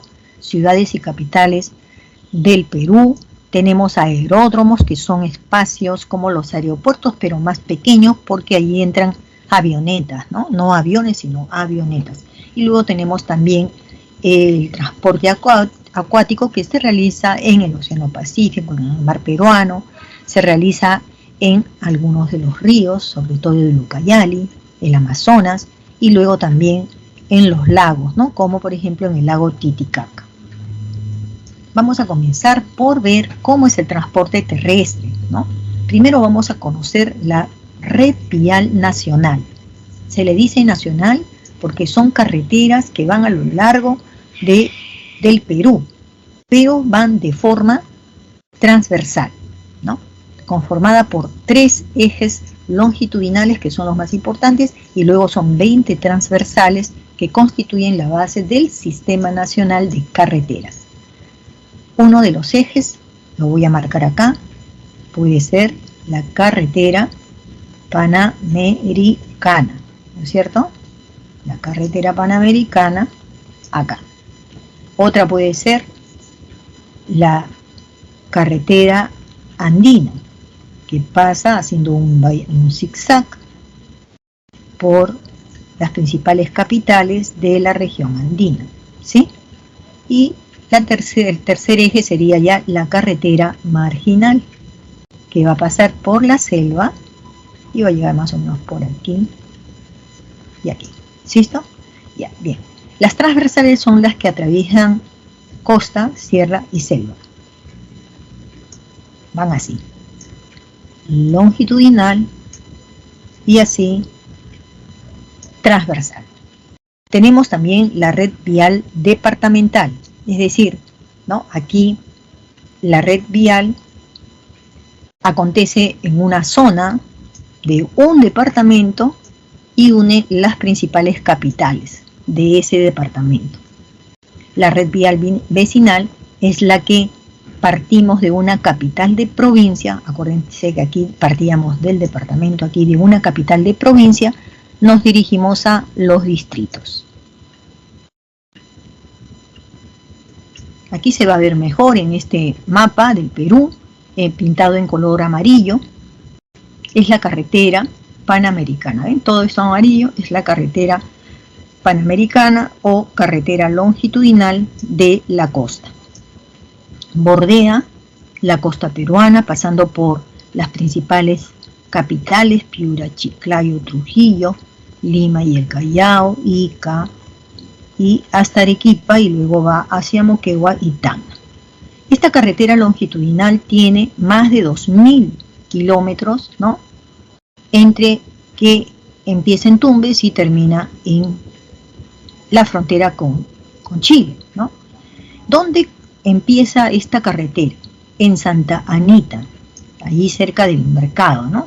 Entonces, desde Santa Anita hacia el norte se va a llamar Panamericana Norte, y desde Santa Anita hacia el sur, hasta Chile, ¿no? Se va a llamar Panamericana Sur, ¿de acuerdo? Cuando llegamos al Ecuador, la frontera con Ecuador va a estar en el puente internacional de Aguas Verdes, y cuando lleguemos por el sur a Chile, habremos pasado el punto de la Concordia, ¿de acuerdo? Bien, vamos ahora a lo que está pintado aquí en color rojo. Esta carretera longitudinal es la de la Sierra, que cuenta con más de 3.500 metros de longitud, o sea, le ganó a la Panamericana, ¿no? Tiene más kilómetros. ¿De dónde parte esta carretera de la Sierra? Parte de La Oroya, donde queda en Junín, y cuando llega al norte, ya frontera con el Ecuador, estaríamos ya en Vado Grande, ¿sí? En Vado Grande. Ahora, para ir hacia el sur, ¿no? Vamos a ver que termina en Bolivia. ¿En qué lugar? En Puente de Saguadero, donde queda en la provincia de Chucuito, que está en Puno. Lo que está pintado en color verde que ustedes ven aquí es la cordillera longitudinal de la Selva, construido entre el primer y segundo gobierno de Fernando Belaúnde Terry, y tiene un poco más de 1.000 kilómetros, ¿no?, de recorrido. Como ven, es el que menos tiene, ¿no? ¿Dónde comienza la carretera longitudinal? En el puente Reiter. Eso está en Chanchamayo, y Chanchamayo está en Junín. ¿Y hasta dónde va a llegar? Va a llegar hasta Satipo, ¿no?, por el sur, y por el norte va a llegar hasta la provincia de San Ignacio en Cajamarca, que queda frontera con Ecuador, ¿no? Es decir, por este lado. Como ven, la marginal de la selva, donde estoy, la marginal de la selva, hasta aquí está asfaltada. Son pistas de cemento. Y aquí ya ustedes ven toda esta parte de acá, todavía es digamos, un camino ya agreste, ¿no? Pero se pretende que toda la longitudinal termine también, ¿no?, digamos, en Madre de Dios. Eso es lo que se espera. La red vial nacional, cortes transversales, tenemos primero, los más importantes son estos que les vamos a mencionar, ¿ya? La carretera que va de Olmos hasta Corral Quemado se va a llamar Manuel Mesones Muro. Manuel Mesones Muro. Y miren ustedes, si partimos de Paita, en Piura, ¿no es cierto? Pasamos Piura, llegamos a Olmos, ¿ya? Carretera Olmos, ya, entonces aquí empieza Mesones Muro. De Olmos llegamos hasta, ¿no?, cerca de Jaén. De ahí inclusive podemos llegar pasando ya Chachapoyas, ¿no? Llegamos hasta Moyobamba. Y si continuamos inclusive, ¿no?, llegaremos hasta Tarapoto. Ya son extensiones. Como ven, es un corte importantísimo transversal que desde los desiertos de Piura podemos llegar hasta la selva, ¿no?, de nuestra Amazonía. Ahora tenemos aquí a la derecha la carretera central. ¿Dónde empieza? Empieza en La Menacho, en Lima, pasa por el Abra de Anticona hasta llegar a la repartición en La Oroya. Allí en La Oroya, ¿no?, se vincula ya con la carretera longitudinal de la sierra. Observen ustedes acá, aquí ya estamos en la carretera central, en Chosica, estamos en San Mateo, estamos en Casapalca, ya hay minas ahí, Ticlio, ya aquí tengo Soroche, ¿no? Llegamos a Morococha, otro centro minero, Arapata, Curipata y finalmente llegamos a La Oroya. Y allí ya podríamos contactarnos con la longitudinal de la sierra que va a ser, ¿no?, longitudinal. Carretera Los Libertadores, no la conozco, pero después que terminó esta época tan terrible del terrorismo, se construyó esta carretera. Ayacucho había sido, ¿no?, una ciudad muy, muy agredida, ¿no? Entonces, miren ustedes de dónde viene, ¿no? Desde Pisco, desde el valle de Pisco, seguimos por el valle de Guaitará, en Arequipa, ¿no? Guaitará. Va desde Ica, ¿no? Y vamos a llegar aquí hacia lo que es Ayacucho. Está totalmente asfaltada. Dicen que es una de las carreteras pues más, digamos, más modernas, ¿no?, y de menor dificultad. Antes se tenía que ir dando la vuelta por Ayacucho, pero por la parte del sur, pero miren ustedes cómo por este lado se puede lograr, ¿no?, esa conexión más rápida. A la derecha tenemos la carretera interoceánica del sur. Parte, miren ustedes, de... ¿dónde está mi puntito? Parte de Madre de Dios, aquí está Iñapari. Esta parte de arriba es el Brasil, esta parte de acá es Bolivia. Entonces de Iñapari, la carretera asfaltada llega hasta Inambari, y de Inambari llega hasta el Cusco. Y del Cusco puede salirse la carretera, llegando hasta el puerto de Marcona. Esa es una salida. Segunda salida, de Inampari continúa al sur hasta Juliaca, y de Juliaca transversalmente se dirige como que hacia el mar hasta el puerto de Matarani. Segunda salida. Tercera salida, vamos más hacia Puno, de ahí un corte transversal por Moquegua hacia el puerto de Hilo. ¿Con qué intenciones se hizo esta carretera? O se completó, porque ya habían tramos que ya estaban construidas, pero se pensó que Brasil, gran potencia, porque ha tenido unos años muy, muy buenos, se creyó que Brasil podía comercializar por estos tres caminos y que el Perú ganaría, ¿no? ¿En qué partes? En Marcona, en Matarani y en Hilo. Ganaría porque ustedes saben que se cobra, pues, ¿no? Por pasar por nuestro territorio se cobra. Así que ahí nos hubieran dejado eso, ¿no? Esos cobros, pero además la gente tiene que comer, tiene que dormir, tiene que utilizar un hotel, todo dejaría acá trabajo, ¿no? Trabajo y ganancias para los peruanos. No ha rendido todavía sus frutos. Esperemos que se reactive eso alguna vez, ¿no? Ferrocarriles, tenemos el ferrocarril del centro, el ferrocarril del sur y el ferrocarril, son tres, ¿no?, del suroriente. Lo vemos aquí. El ferrocarril del centro, desde el Callao, se puede llegar a Lima, de Lima hacia La Oroya, de La Oroya por el norte hasta Cerro de Pasco, que también tiene minas, o por el sur, seguir un poquito al sur, nos vamos hasta Huancayo, y de Huancayo con el tren también seguimos hacia Huancavelica. Este entonces ferrocarril del centro es para el uso especialmente de la llevada, ¿no? O sea, el llevar y traer los minerales. Los minerales desde la región andina hasta el Callao. En el Callao ya se van, ¿no?, por embarcaciones. Esta es la del centro. Tenemos ahora la del sur. La del sur es esta de aquí, Arequipa. ¿Ya? La de Arequipa, como ven ustedes, desde Matarani o desde Mollendo, en La Joya, puede llegar, ¿no?, hacia Arequipa. Y Arequipa es donde realmente empieza este ferrocarril. Entonces el ferrocarril llega hasta Juliaca, de Juliaca, pasa hasta allá en Puno, a Sicuani, de ahí entra al Cusco, Urcos, y que llega hasta la capital. Hasta allí esto es el ferrocarril del sur. Y este pedacito que va de Machu Picchu al Cusco o del Cusco a Machu Picchu, eso viene a ser la del ferrocarril sur-oriente. Y este de aquí, el sur-oriente, esta carretera de aquí, este ferrocarril de aquí, ese recorrido es el que más se usa por los turistas que vienen de todas partes del mundo. ¿De acuerdo?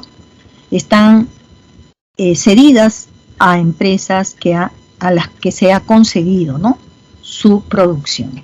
El transporte aéreo, tenemos nosotros una cantidad importante de aeropuertos, no lo suficientemente grandes como deberían de ser, porque la geografía de nuestro país no lo permite, ¿ya? Hay unos ciertos lugares que sí podría ser más grande para que entren en aviones más grandes, pero hay veces no se puede, ¿ya? A veces no se puede. Aquí en principio tenemos el aeropuerto Jorge Chávez, que queda en el Callao, también está concesionado y ha recibido muchos premios porque el sistema tan moderno como ha sido hecho y cómo atienden las personas, cómo funciona, es uno de los más óptimos, ¿no? Ya quedó chico, ya sabemos que hay, así del tamaño del Jorge Chávez, va a haber la continuación del Jorge Chávez y va a ser el doble del tamaño. Me parece que se ha calculado que de aquí a 2 años más ya lo tendrían acabado, ¿no? Bien, tenemos aquí el aeropuerto Secada Viñeta, que queda en Loreto. Uno puede viajar fácil desde este aeropuerto e irse al Brasil. No necesitamos regresar a Lima para irnos a Brasil. El Rodríguez Bayón es el segundo aeropuerto más importante que tenemos, queda en Arequipa. Todo está también, todo es mecanizado. También tiene escaleras estas que se mueven, ¿no?, a electricidad. En el Cusco tenemos el aeropuerto Velasco Astete. Por ejemplo, para aterrizar en este aeropuerto es un poquito complicadito, porque el avión tiene que hacer esto, por encima del Cusco. Bueno, yo me he pasado de vueltas, pero dará pues 2 vueltas casi a la ciudad, ¿no?, antes de aterrizar, descendiendo, ¿no? El transporte acuático, tenemos transporte acuático marino, el que lo hacemos en el Océano Pacífico, ¿no? Aquí, por ejemplo, vamos a tener un importante, ¿no?, comercio nacional e internacional a través de esta vía, ¿ya? Y los principales puertos, ¿no?, que tenemos son el puerto de Talaripaita en la costa norte, el puerto de Salaberry, Chimbote, Callao y San Martín en la costa central, y el de Matarani como el de Hilo en la costa sur. El transporte fluvial, estos de aquí no son de pasajeros, ¿no? O sea, no tenemos ese tipo, digamos, de servicio, ¿no?, de pasajeros. Hay lanchas que son privadas, que sí pueden irse de un distrito a otro, ¿no?, pero comercialmente no, ya sea nada más para viajes de paseo, ¿no?, o sea que muy cerca de la costa. Transporte fluvial, esto es por los ríos, ¿no? Bueno, la mayor cantidad, ¿no?, de este transporte se realiza, como hemos dicho, en la Amazonía y sobre todo en ríos navegables, ¿no?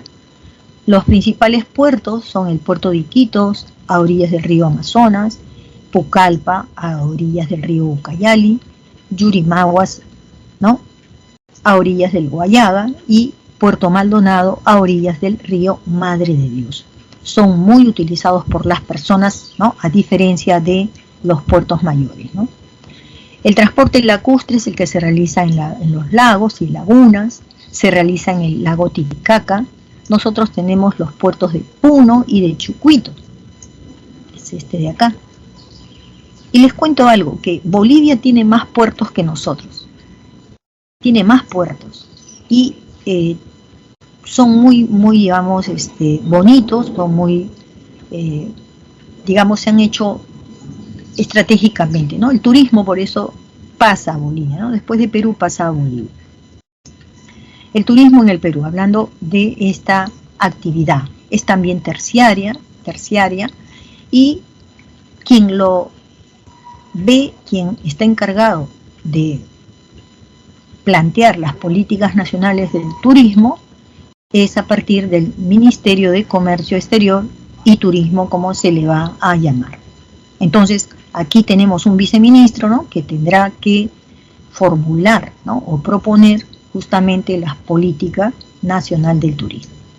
Actividades que realiza el Viceministerio del Turismo: la inversión turística, tiene que invertir obviamente, mejorar los servicios que se da para el turista, proteger al turista, generar esta conciencia turística, que es la responsabilidad de nosotros los peruanos para mantener, ¿no?, siempre a gente que quiera conocer el Perú, inversión en el turismo, propiciar también la diversificación de los productos turísticos, ¿no?, que se van a dar. O sea, que aprovechar también el cuidado de los restaurantes, de los servicios higiénicos para el público, todo eso, ¿no?, es importante. Principales actividades turísticas, como ven ustedes: la gastronomía, incluso un descanso terapéutico para los que están, ¿no?, estresados, de aventuras, compartir con la comunidad, ¿no?, le llamamos comunitario o como vivencial, y también los aspectos culturales dejados por nuestros antepasados. Hay muchos atractivos turísticos, ya esto lo hemos trabajado con educación cívica y el patrimonio nacional. Y en los ejercicios me voy a adelantar a las respuestas porque nos está quedando muy corto el tiempo. Por ejemplo, acá, en este ejercicio, que es uno de los más fáciles, ¿no? La forma es muy fácil de encontrar las respuestas. Peletera, piel; oleaginosa, aceite; azucarera, caña de azúcar; molinera, los molinos. Acá, ¿qué cosa veo? Bagazo de la caña de azúcar. ¿Aquí qué es? El maíz morado. Aquí el cuero. Y aquí el palmito, ¿no?, el palmito utilizado de manera sostenible para la fabricación de aceite. Y hemos dicho que la respuesta, por ejemplo, ya si ustedes van atando, ¿no?, ya está fácil. La oleaginosa, ¿con qué fue? Con el bagazo de la... No. Oleaginosa fue ¿con qué? Con el aceite, ¿no? Entonces puede ser el palmito. Azucarera, este sí es con el bagazo de la caña. ¿Sí? Está fácil. El cuero es peletera, piel. Y la molinera, ¿con qué será? Con la harina. ¿Ven? Está fácil, la clave A. Y las otras las van a hacer ustedes por cuenta suya, ¿no? Aquí están las claves.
La semana 14 de Educación Cívica vamos a trabajar el Poder Judicial, los órganos jurisdiccionales que lo comprenden y bien, empecemos. El Poder Judicial, al igual que el Poder Ejecutivo y el Poder Legislativo, va a tener también sus propias funciones.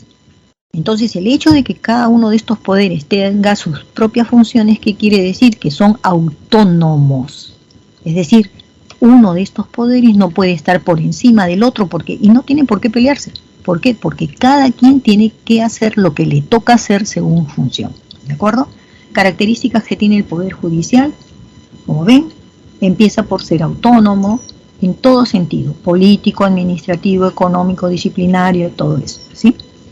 Su competencia se extiende en todo el territorio nacional, o sea, este poder, ¿no?, afecta a todo el territorio nacional, a todos los peruanos, nos llega ese poder, ¿no?, judicial. Ninguna otra institución, ¿no?, ninguna jurisdicción existe que pueda reemplazar al Poder Judicial, ¿ya? No lo hay, no hay otra, pero hay alguna excepción, ¿ya? ¿Cuál es la excepción? Aquí está. La justicia militar, los militares tienen, ¿no?, digamos, un conjunto de normas que aplican cuando hay que hacer justicia y algo se cometió dentro de esas fuerzas, ¿no?, militares, entonces aplican la justicia militar, ¿sí?, y arbitral. Solamente así, ¿ya? Bien, pasemos al siguiente.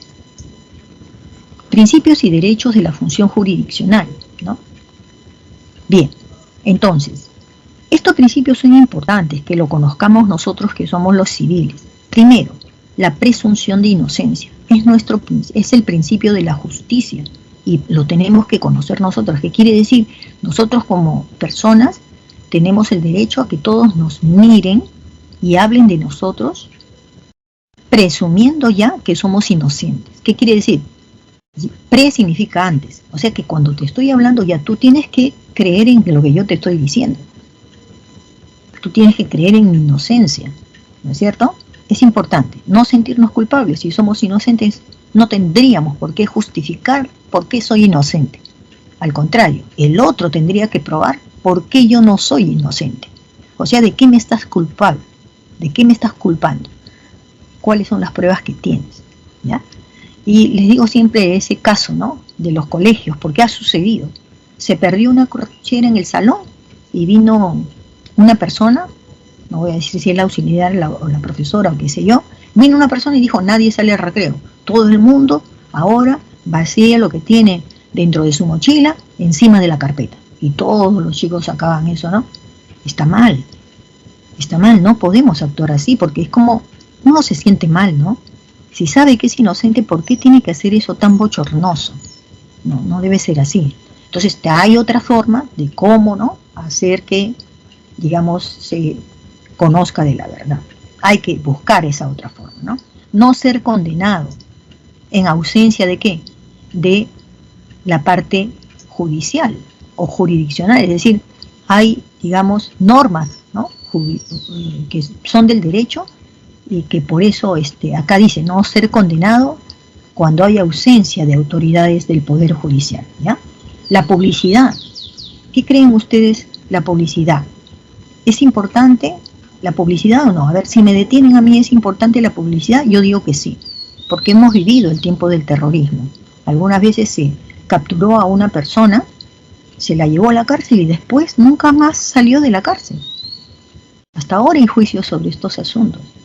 Entonces la publicidad es la manera como podemos nosotros hacerle conocer al público que yo estoy entrando aquí, a este lugar. Es importante, ¿ya? No dejar de administrar. Bueno, ¿cómo hace hoy día la justicia? Prendemos el canal del Poder Judicial y ahí vemos juicios. O sea, eso también es publicidad. No dejar de administrar justicia cuando hay un vacío en la ley, sí, porque el juez o qué sé yo no encuentran el artículo que puede, ¿no?, digamos, demostrar mi inocencia. Entonces, ¿qué quiere decir? Que el juez, como no dice nada, las normas, los códigos no dicen nada sobre mi comportamiento, entonces, ¿qué? ¿Me voy igualito 10 años a la cárcel? No, no puede haber un vacío de la ley. Hay veces cuando existe este problema, entonces se emplea el derecho consuetudinario, que significa que lo que las personas de ese lugar han hecho y las personas lo han considerado normal, entonces eso se va a aplicar también para mí. ¿De acuerdo? No dejar de administrar justicia porque hay un vacío en la ley. Eso no es mi culpa, ¿no? No ser penado si no has tenido un juicio. Es obvio. Tienes que ser informado inmediatamente y por escrito si te detienen. La pregunta que tú tienes que hacer si eres inocente es ¿por qué estoy aquí? ¿De qué se me acusa? Esa es tu palabra la que vas a decir siempre. La gratuidad de la administración, porque hay que tener un abogado, ¿no? Pero el abogado hay que pagarle. Cuando uno no tiene dinero para ese pago, el propio Poder Judicial cuenta con personas entendidas en el derecho, son abogados, ¿no? Son los abogados de oficio. ¿Quién le paga a ese abogado de oficio? Le paga el Estado. Así que ellos pueden llevar nuestro caso, ¿ya? La facultad del justiciable de usar su propio idioma, eso es cierto. Digamos que yo soy aguajún, pues, ¿no? Y me han detenido. Y yo solamente hablo en aguajún. Hablo un poquito español, pero me siento más segura en aguajún. Bueno, entonces el Poder Judicial tiene que llamar a un intérprete de aguajún, del idioma aguajún. ¿Ya? Si no, no hay juicio, ¿eh? No lo pueden dejar ahí tampoco. Formular análisis y críticas de las resoluciones. Quiere decir que cuando el juez te dice, yo lo considero usted culpable, y entonces usted necesita estar en la cárcel 3 años. ¿Correcto? Entonces yo critico eso. Yo no estoy de acuerdo, señor juez. Voy a pedirle a mi abogado que interponga allí, ¿no? Una demanda. O sea, yo no estoy de acuerdo, no estoy aceptando. Eso es criticar. ¿Se puede hacer? Sí se puede hacer. Entonces tu juicio pasa a otro nivel. Hablando de los niveles, los órganos jurisdiccionales está constituido, pues, ¿no?, de una jerarquía de ellos, ¿no?, donde la máxima autoridad en temas de justicia es la Corte Suprema de Justicia. Por debajo de esta están las Cortes Superiores de Justicia, por debajo de las Cortes Superiores los juzgados especializados, por debajo de esto los juzgados de paz letrados. Quiere decir que aquí, ¿no?, los que están haciendo de jueces son abogados.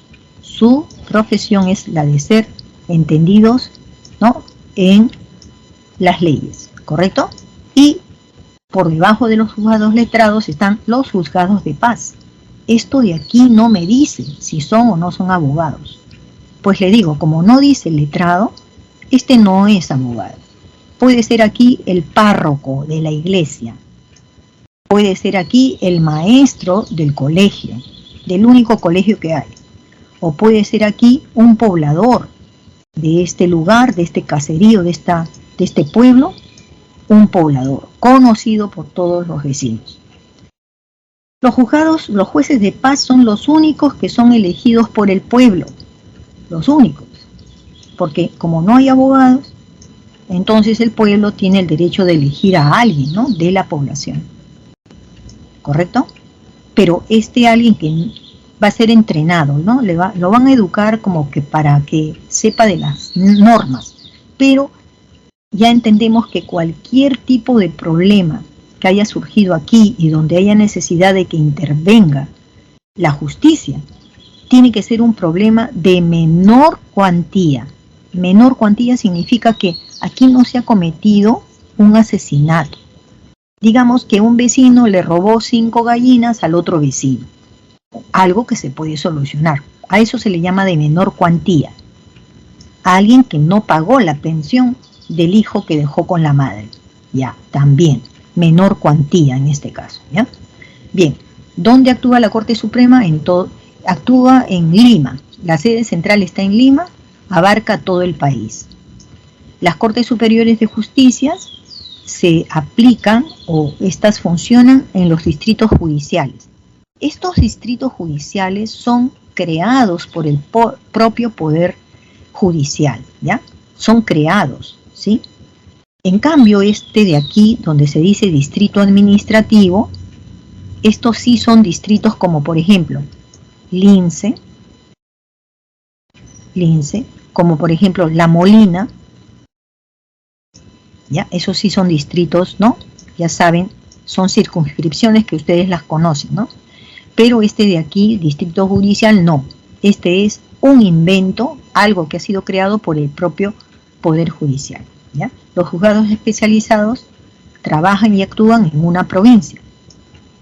Los juzgados de paz letrados en los distritos, no son cada distrito, porque si los distritos son pequeños, hay veces los juntan, ¿no? Se unen, ¿ya? Entonces, distritos administrativos. ¿Y los juzgados de paz dónde? En los centros poblados. centro poblado ya viene a ser, ¿no?, los pueblos mismos, ¿no? Bien, ahora tenemos 7 minutos. A ver, la Corte Suprema de Justicia.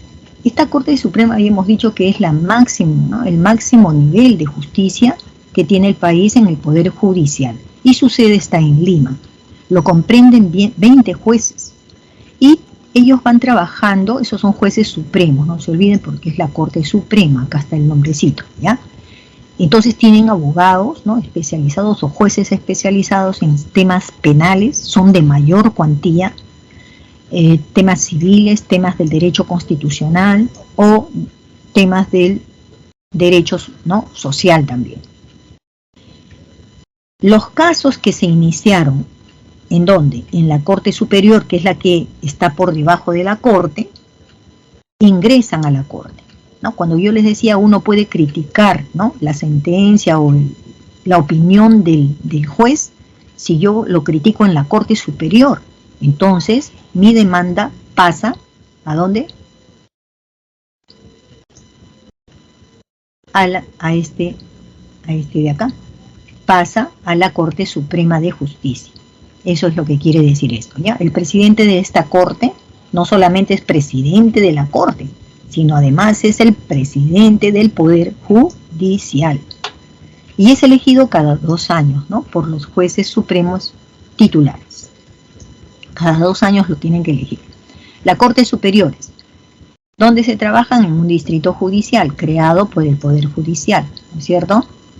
Y existen 34 distritos judiciales. Cada distrito judicial tiene salas y ahí ustedes ven, tienen, ¿no?, diversas especialidades, ¿correcto? Inclusive tiene aquellas que ven temas de familia, ¿no? Ellos resuelven apelaciones. O sea que si yo he criticado lo que me han dicho en el juzgado especializado mixto, entonces puedo presentar, ¿no es cierto?, mi crítica y elevan mi caso a esta Corte Superior, a esta de acá. Aquí, juzgados especializados y mixtos, ¿no? Administran justicia en lo civil, en lo penal, en asuntos agrarios o trabajo o familia, así como el tránsito y la seguridad vial también, ¿no? El juez del juzgado especializado y mixto es especializado en estas materias, ¿no? Por eso se le llama mixto. Pueden tomar uno, por ejemplo, un problema de índole civil, y hay otro también de índole penal, puede tomar los dos. O sea, está preparado para trabajar en esos campos, ¿ya? Entonces, resuelven apelaciones de las sentencias que provienen del anterior, o sea, de los juzgados de paz letrados, los que sí son abogados, lo van a recibir. Aquí, por ejemplo, ¿no?, los juzgados de paz letrados, ¿qué cosa ven? Ellos ven procesos que tengan que ver con la familia o con un asunto civil. Familia, procesos en la familia, por ahí podría haber eso que hemos dicho, ¿no? También acá hay demandas por el pago de las pensiones, ¿no?, por parte de uno de los padres al que tiene los hijos. Aquí hay también temas de carácter penal o laboral, pero que sean de menor siempre complejidad, ¿no es cierto? La ausencia de un notario, hay veces cuando no hay un notario, ¿no?, digamos en ese distrito, entonces yo puedo ir al juzgado de paz letrado, que él va a cumplir las funciones que cumpliría el notario que no existe, ¿ya? Conocen en grado de apelación las resoluciones de los jueces de paz. Sí, ellos, los juzgados de paz letrados, reciben, ¿no es cierto?, de la población, van a recibir, digamos, del juzgado de paz, ese que eligen los habitantes de un pueblo, los va a conocer. Los juzgados de paz se orientan pues a un acceso rápido, ¿no?, para que las personas puedan ser atendidas en la justicia, ¿correcto? El juez de paz ejerce funciones sin pertenecer a la carrera judicial. Los jueces de paz acceden a ese cargo, ¿por qué? Por la elección directa y democrática de su pueblo. ¿Ven? Aquí está el pueblo, Chocapampa, ¿no? Huancavelica, y entonces ellos van a intervenir cuando hay, ¿no? El pueblo quiere justicia respecto a alimentos y procesos derivados de estos. Conflictos patrimoniales, ¿no? De propiedades, ¿no es cierto? Faltas cuando no exista un juez de paz letrado. Sí, se han cometido faltas, pero como no existe un juez de paz letrado, entonces nos quejamos ante un juez de paz, nada más. Cuando hay violencia contra la mujer. Y intervienen también cuando hay algunas funciones notariales, igual que el anterior, ellos pueden hacer de notarios. Los jueces y la labor que tienen, ¿no? Se cumplen aquí algunas funciones. Principio de función jurisdiccional quiere decir, todos los jueces se rigen por el mismo conjunto de derechos y deberes. Exclusividad. El Poder Judicial es el único órgano capaz, ¿no?, de darnos justicia. Independencia. El juez no debe recibir ningún tipo de presión interna o externa de ningún otro, ¿no?, otra autoridad. Imparcial. El juez deberá resolver los procesos que tenga a su cargo sin ningún tipo de presión o carga subjetiva. Tiene que responder conforme a las normas, las leyes, no de acuerdo a sus sentimientos, de acuerdo a otras cosas, ¿sí? O a presiones, ¿no? No. Los roles que cumplen los jueces en los procesos judiciales, ¿no? Son los siguientes, ¿no? Ellos se sujetan a lo que dice la Constitución y la ley. O sea que así es como ellos deciden finalmente, ¿no?, lo que interpretan, ¿no?, desde la ley y aplican en relación a la falta que ha cometido pues la persona. También pueden decidir la aplicación de medidas cautelares, como por ejemplo el embargo o una prisión preventiva. Es decir, sí, pues los pueden, ¿no?, pueden dar ese tipo de castigo, ¿no? Y bueno, tenemos luego ya los ejercicios. Les vamos a dictar en la primera pregunta. El ejercicio es no. ¿Será? Es no. Ustedes lo leen, por favor. En la pregunta 2, vamos a ver.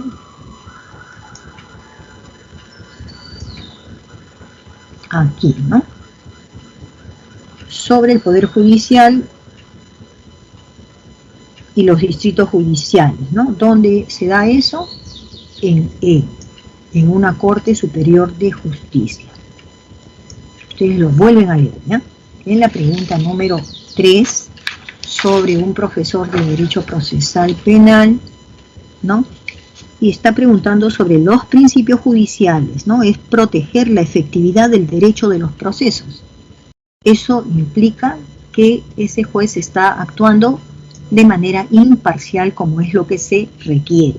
Eso es lo que se quiere de un juez, imparcial. Y por último, la pregunta 4, la autoridad que tiene la facultad de interponer alternativas de solución, ¿no?, según el caso, por las costumbres de su pueblo. ¿Quién es ese? Según las costumbres de su pueblo, el paz letrado. Ese que fue elegido por el pueblo, conoce al pueblo, habla el idioma del pueblo, ese va a ser el que va a responder como juez, el paz letrado, el juez de paz letrado. Bien, chicos, entonces, y chicas, nos vemos en la siguiente clase. Cuídense mucho y hasta pronto. Chao, Miss, cuídese. Gracias, Miss, cuídense. Bloqueadores, estamos con unas temperaturas bárbaras.